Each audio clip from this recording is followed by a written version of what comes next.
వికారాబాద్ జిల్లా గురుకుల హాస్టల్ చాలా అవస్థతకు గురైంది.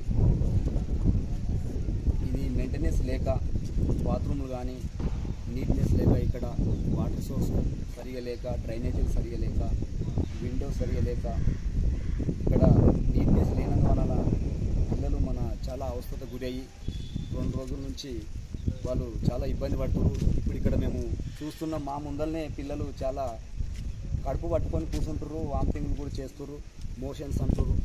వాళ్ళ సమస్యను మన జిల్లా కలెక్టర్ గారు తొందరగా పరిష్కరించాలని చెప్పేసి కూడా ఎంఆర్పిఎస్ పక్షాన డిమాండ్ చేస్తున్నాం. అదేవిధంగా ఇక్కడున్న వార్డర్ సార్ కానీ, ప్రిన్సిపాల్ సార్ కానీ వారు స్పందించి ఇది ఎండాకాలంలో హాలిడేస్లో చేయవలసిన పనులు ఇప్పుడు అందరు పిల్లలను హాస్టల్కి వచ్చినాక, స్కూల్ స్టార్ట్ అయినాక చేస్తామనడం అయితే అది సరైన సమాధానం కాదు. ఇది ఎండాకాలంలో హాలిడేస్ ఉన్నప్పుడు చేయవలసిన పనిని ఇప్పుడు చేస్తామంటారు. పిల్లలు చాలా ప్రాబ్లమ్స్లో ఉన్నారు. ఈ హాస్టల్ను ఇమీడియట్గా మంచిగా చేయాలని కూడా ఈ జిల్లా కలెక్టర్ గారిని కానీ, ఇక్కడున్న వార్డన్ సార్ని కానీ కూడా మేము రిక్వెస్ట్ చేస్తున్నాము. ఇలాంటి సమస్యలు కూడా మళ్ళీ వరకు రావద్దు. పిల్లలు గవర్నమెంట్ హాస్పిటల్లో కూడా చాలా బాధపడుతున్నారు. వాళ్ళ సమస్యలు మనం వెంబడే పరిష్కరించాలి.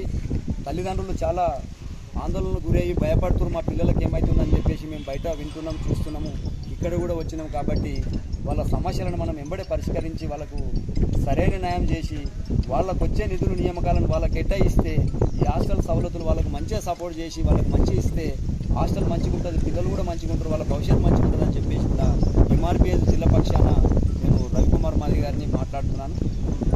జై మందకృష్ణ మాది. వికారాబాద్ రెసిడెన్షియల్ హాస్టల్ చూడడానికి ఎంఆర్పిఎస్ విజిట్ చేయడం జరిగింది. ఇక్కడ ఉన్నటువంటి డ్రామెటరీ కానీ, క్లాస్రూమ్స్ కానీ అధ్వానంగా ఉన్నాయి.